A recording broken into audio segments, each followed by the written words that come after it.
नमस्कार, DD news में आपका स्वागत है। मैं हूं रमा त्यागी। बुलेटिन की शुरुआत कर लेते हैं हेडलाइंस के साथ।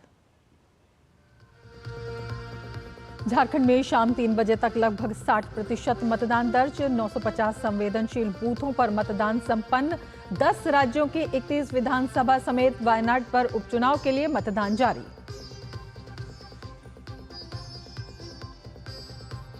पीएम मोदी ने झारखंड के दूसरे चरण के प्रचार के लिए गोड्डा और सारठ में जनसभा को किया संबोधित। कहा, संथाल में इस बार कांग्रेस जेएमएम को सुपड़ा साफ होना तय। रोटी बेटी माटी की पुकार, झारखंड में एनडीए सरकार।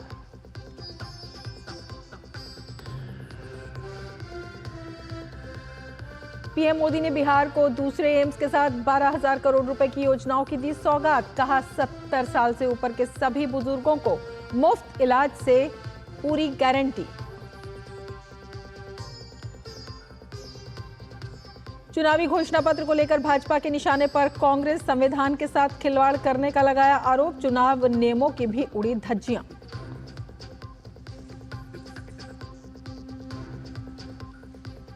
बुलडोजर एक्शन पर सुप्रीम कोर्ट ने तय की गाइडलाइंस। एक्शन से पहले नोटिस देना होगा जरूरी। नोटिस में नियमों के उल्लंघन के जिक्र को भी बताया आवश्यक।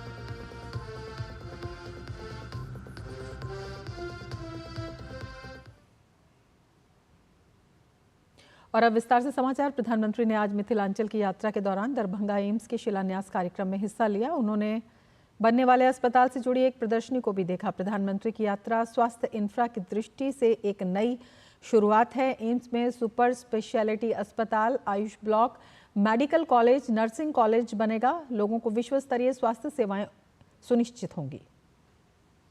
प्रधानमंत्री ने दरभंगा एम्स का लोगो जारी किया। मिथिला के लोग एम्स की आधारशिला रखे जाने को गौरव का क्षण मान रहे हैं। यह अस्पताल दरभंगा शहर से करीब 5 किलोमीटर दूर शोभन भरौल बाईपास पर बनकर तैयार होगा। दरभंगा हवाई अड्डे की दूरी अस्पताल से करीब 8 किलोमीटर है। एम्स के निर्माण में आधुनिक तकनीक का उपयोग किया जाएगा। इसका पूरा डिजाइन आईआईटी दिल्ली के विशेषज्ञों से तैयार किया गया है। 188 एकड़ यानी करीब 2.25 लाख वर्ग मीटर में 1264 करोड़ रुपए की अनुमानित लागत के साथ यह अस्पताल बनकर तैयार होगा, जहां 750 बेड होंगे। करीब 36 महीनों में यह बनकर तैयार हो जाएगा। प्रधानमंत्री नरेंद्र मोदी की सरकार ने बिहार को यह दूसरा एम्स दिया है। इससे पहले पटना में एम्स दिया गया था। प्रधानमंत्री ने कहा कि मिथिला, तिरहुत, कोसी सहित नेपाल और पश्चिम बंगाल तक लोगों को एम्स का फायदा होगा।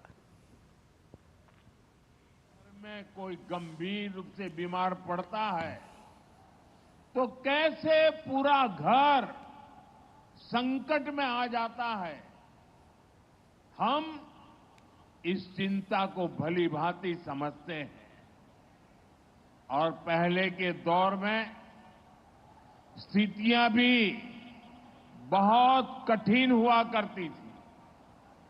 अस्पताल बहुत ही कम थे, डॉक्टरों की संख्या बहुत ही कम थी, दवाइयां बहुत महंगी थी, बीमारी की जांच का कोई ठिकाना नहीं था और सरकारें सिर्फ वादों और दावों में ही उलझी रहती थी।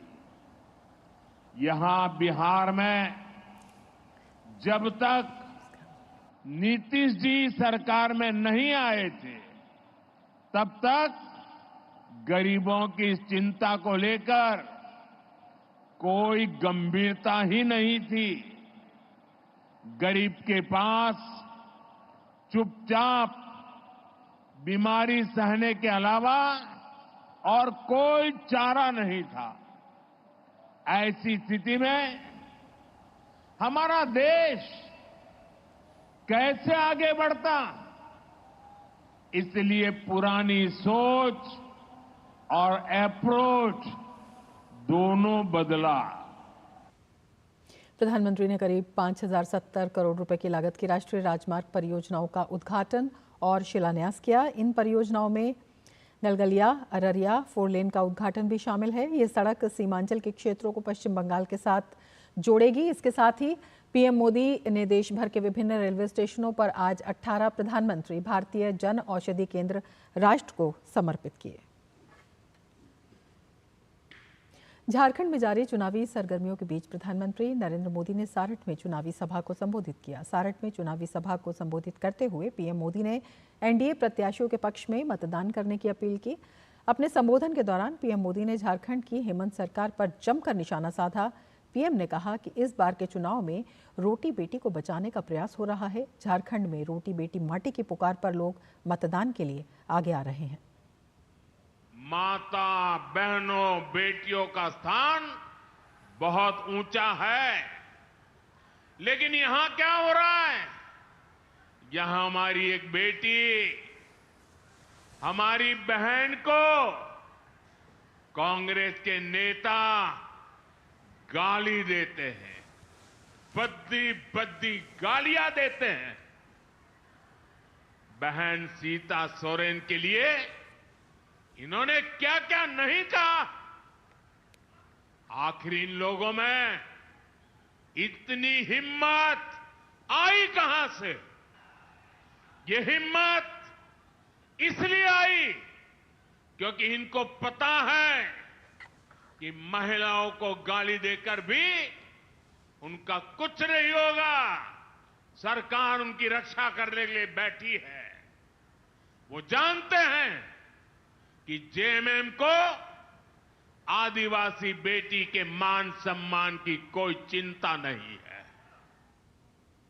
पीएम मोदी ने अपने संबोधन में कहा कि चुनावी लाभ के लिए राज्य की सत्ता में बैठी पार्टियां लोगों को बांट रही हैं। अपने संबोधन में पीएम ने लोगों से एकजुट रहने की अपील की। पीएम मोदी ने कांग्रेस पर तुष्टीकरण का आरोप लगाते हुए कहा कि कांग्रेस समाज में जातीय द्वेष पैदा करके आरक्षण को खत्म करना चाहती है। झारखंड की अस्मिता को रेखांकित करते हुए पीएम मोदी ने कहा कि एक है, सेफ है। कांग्रेस ने आप लोगों की आंखों में धूल झोंकने का एक नया खेल खेला है। ये लोग अब एससी, एसटी, ओबीसी की जो सामूहिक शक्ति बनी है, एसटी कहते ही सारा आदिवासी समाज इकट्ठा हो जाता है। एससी कहते ही सारा दलित समाज इकट्ठा हो जाता है। ओबीसी कहते ही सारा पिछड़ा समाज एक हो जाता है। ये सामूहिक शक्ति जो बनी है ना, ये कांग्रेस वाले इसे तोड़ना चाहते हैं। आज भी जिन राज्यों में एससी, एसटी, ओबीसी ये आबादी ज्यादा है, वहां कांग्रेस का पत्ता साफ हो चुका है। इसलिए कांग्रेस ने एक नई साजिश रची है। कांग्रेस ने आप लोगों की आंखों में धूल झोंकने का एक नया खेल खेला है। ये लोग अब एससी, एसटी, ओबीसी की जो सामूहिक शक्ति बनी है, ये कांग्रेस वाले इसे तोड़ना चाहते हैं, टुकड़ों टुकड़ों में बांटना चाहते हैं। कांग्रेस चाहती है कि एससी, एसटी, ओबीसी की पहचान खत्म हो जाए। सैकड़ों छोटी मोटी जातियों में समाज टूट जाए, बिखर जाए, आपस में लड़ता रहे। जिस दिन ऐसा होगा तो इनकी सामूहिक ताकत खत्म हो जाएगी और कांग्रेस रातों रात एससी, एसटी, ओबीसी का आरक्षण खत्म कर देगी, क्योंकि उनके पिताजी ने डंके की चोट पर ऐलान करके गए हैं। मेरे भाई बहन, आपको सावधान ज्यादा रहना है। आपको याद रखना है, एक है तो सेफ है। आगे बढ़ेंगे, लेकिन उससे पहले लेते हैं एक ब्रेक। आप देखते रहिए डीडी न्यूज। अनुभव कीजिए शुद्ध MDH बादाम रोगन का प्यार। सेहत बनके रग रग में दौड़े, त्वचा में समाये, हाइड्रेट करे, हर उम्र की त्वचा का पोषण करे। MDH बादाम रोगन, नेचुरल, टेंडर, प्योर। चमके। जब धरती चीर कर निकलता है लोहे का पत्थर और मिलता है मोंगिया के जोश से, फिर तपता है, पिघलता है और बनता है फौलाद। अब होता है सरिया सारी खूबियों के साथ। मोंगिया स्टील, मजबूत देश का मजबूत सरिया। यार Ajay, look at your dad. हम इस उम्र में ऐसे रहेंगे क्या? बिल्कुल रहेंगे, अगर पापा जैसी सही प्लानिंग की तो। जैसे कि? मेरे पापा ने इन्वेस्ट किया LIC के जीवन अक्षय में, जो दे रहा है इमीडिएट और guaranteed annuity at regular intervals, जिंदगी भर के लिए। वाह, पर हमें तो इस एज तक वेट करना पड़ेगा ना? बिल्कुल नहीं, हमने तो अभी इन्वेस्ट किया है LIC के न्यू जीवन शांति में, जो हमें देगा डिफर्ड एन्युटी, मतलब कुछ साल बाद से रेगुलर इनकम। आई सी। LIC के एन्युटी प्लान्स दे एन्युटी ऑप्शंस और नियमित इनकम पाने में फ्लेक्सिबिलिटी भी। LIC, हर पल आपके साथ। राजा, आओ। ये देखो मैसेज। कहते हैं वीडियो लाइक करके 500 रुपया रोज कमाओ। बस पहले थोड़ा पैसा दे के ललचाएंगे, फिर बोलेंगे कि और कमाना है तो पैसा भरो। हम दिन भर चूना लगाते हैं और ये लोग हम ही को चूना लगाने चले हैं। पान वाला हूँ, मूर्ख नहीं हूँ। याद रहे, UPI कहता है कि अगर कोई आसान कमाई का लालच दे तो कहो मैं मूर्ख नहीं हूँ।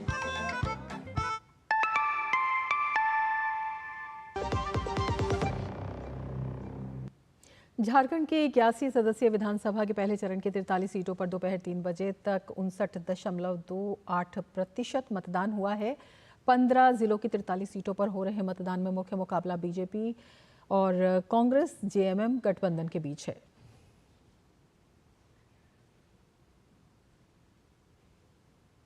झारखंड के मुख्यमंत्री हेमंत सोरेन ने अपनी पत्नी कल्पना सोरेन के साथ रांची में मतदान किया। मतदान के बाद मुख्यमंत्री हेमंत सोरेन ने लोगों से अपने मताधिकार का प्रयोग करने की अपील की।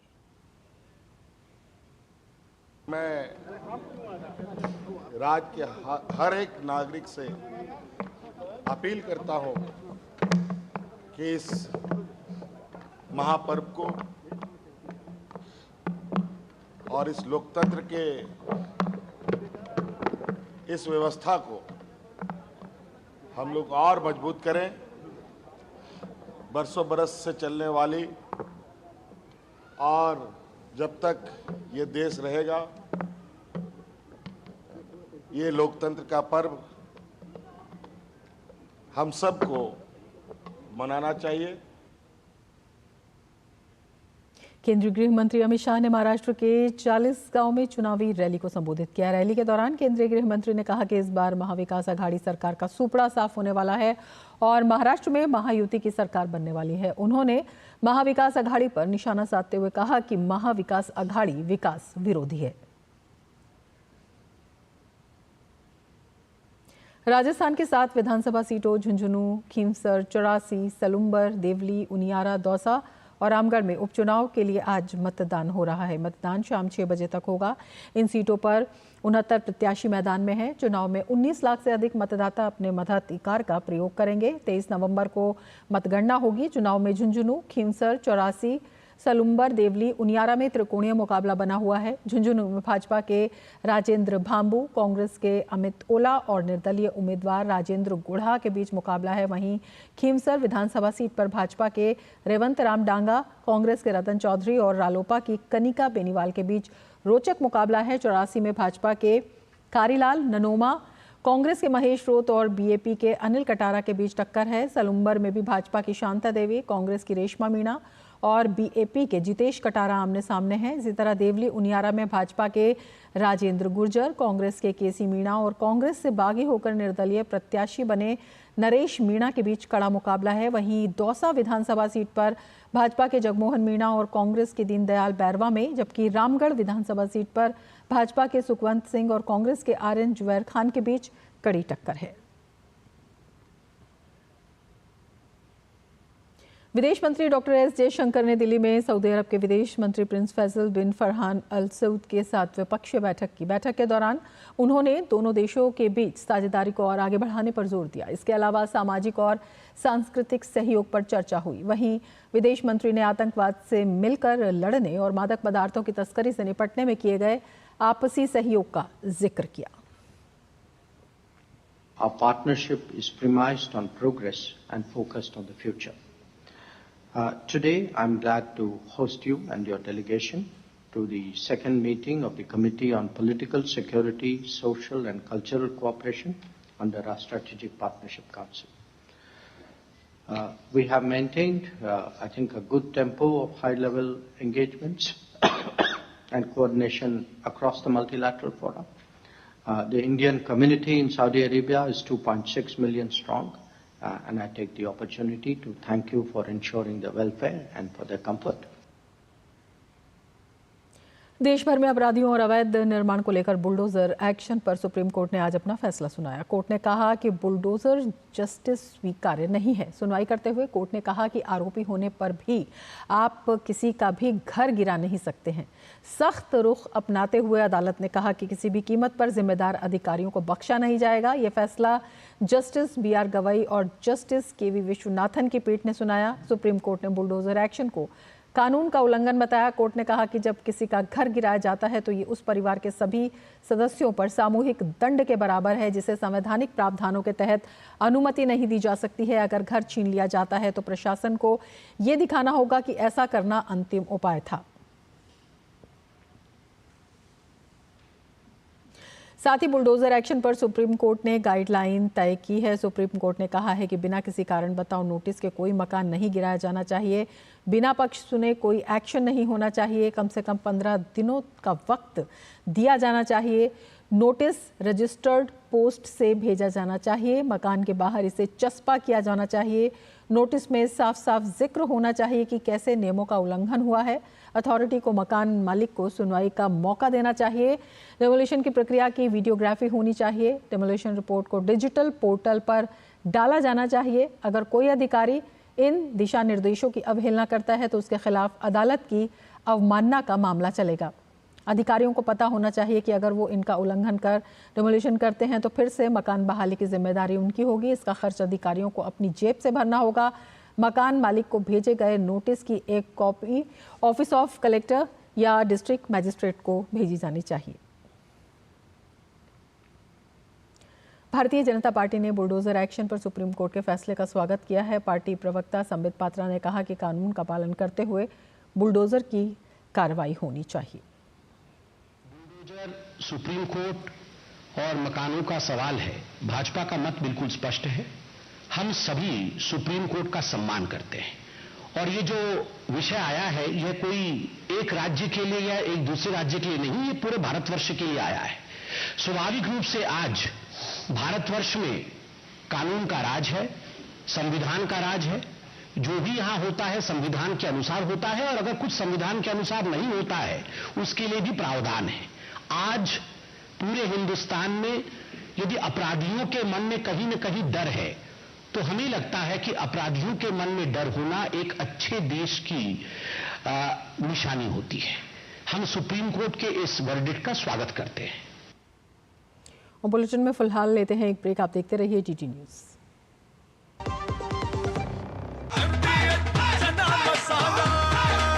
अब छोलिया हो या लोबिया, सफेद चने या काले चने, सब कुछ मजेदार बने।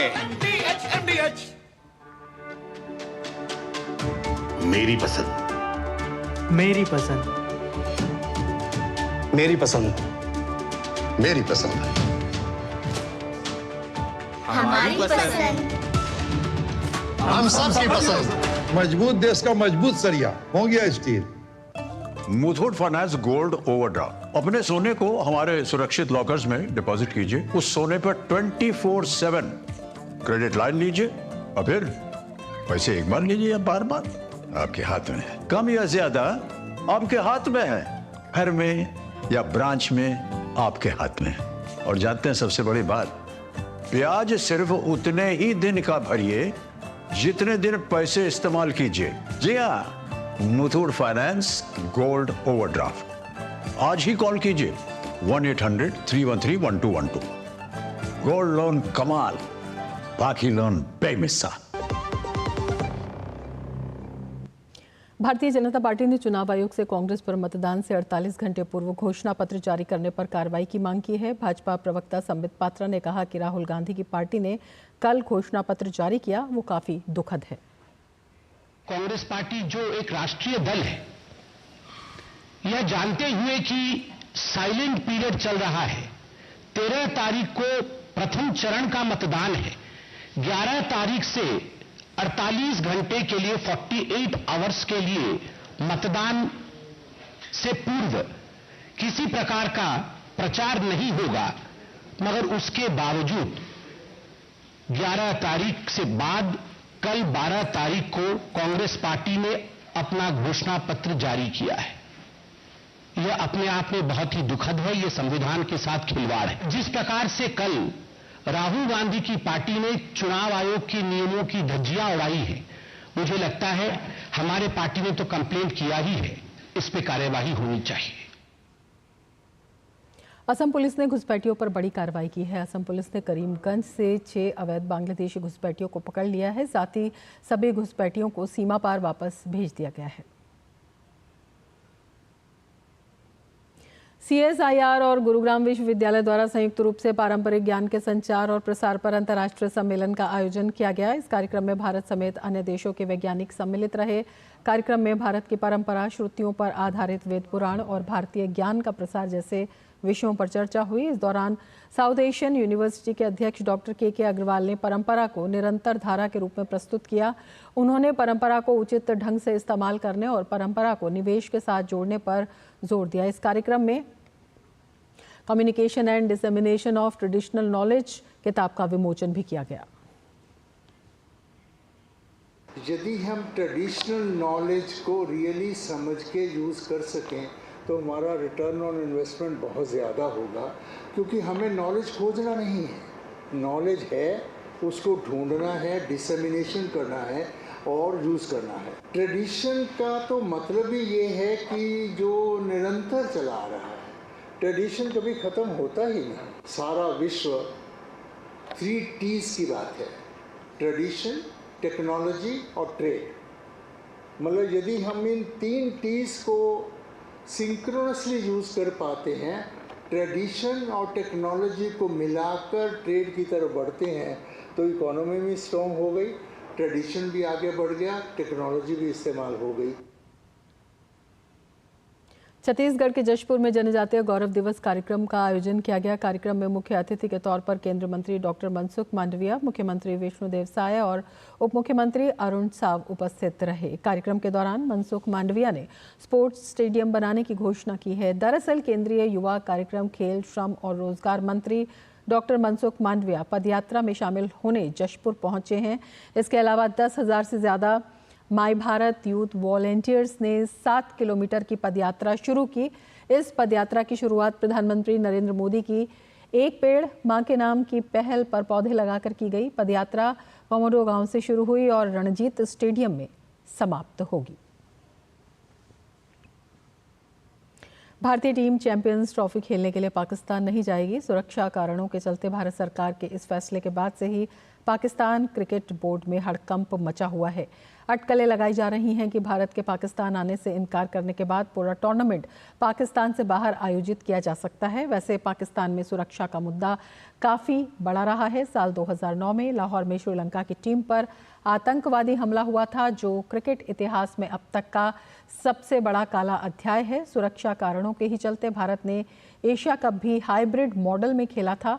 बताया जा रहा है वर्तमान परिस्थितियों के बीच यूएई के अबू धाबी या साउथ अफ्रीका में चैंपियंस ट्रॉफी कराई जा सकती है। वैसे भारतीय टीम के पाकिस्तान ना जाने के इस मसले को इस बात से भी समझा जा सकता है कि भारतीय क्रिकेट टीम के पूर्व कप्तान नवाब पटौदी ने 1987 के विश्व कप को पाकिस्तान के साथ साझा करने पर सवाल उठाए थे और एक लेख के माध्यम से इस बात का जिक्र भी किया था। दरअसल पटौदी ने अपने लेख के माध्यम से लिखा था कि भारत अकेले मेजबानी करने का मादा रखता था, लेकिन पाकिस्तान ने आईसीसी में उस वक्त अपनी लॉबी के माध्यम से भारत को मजबूर करके 1987 के विश्व कप की साझा मेजबानी हासिल की थी।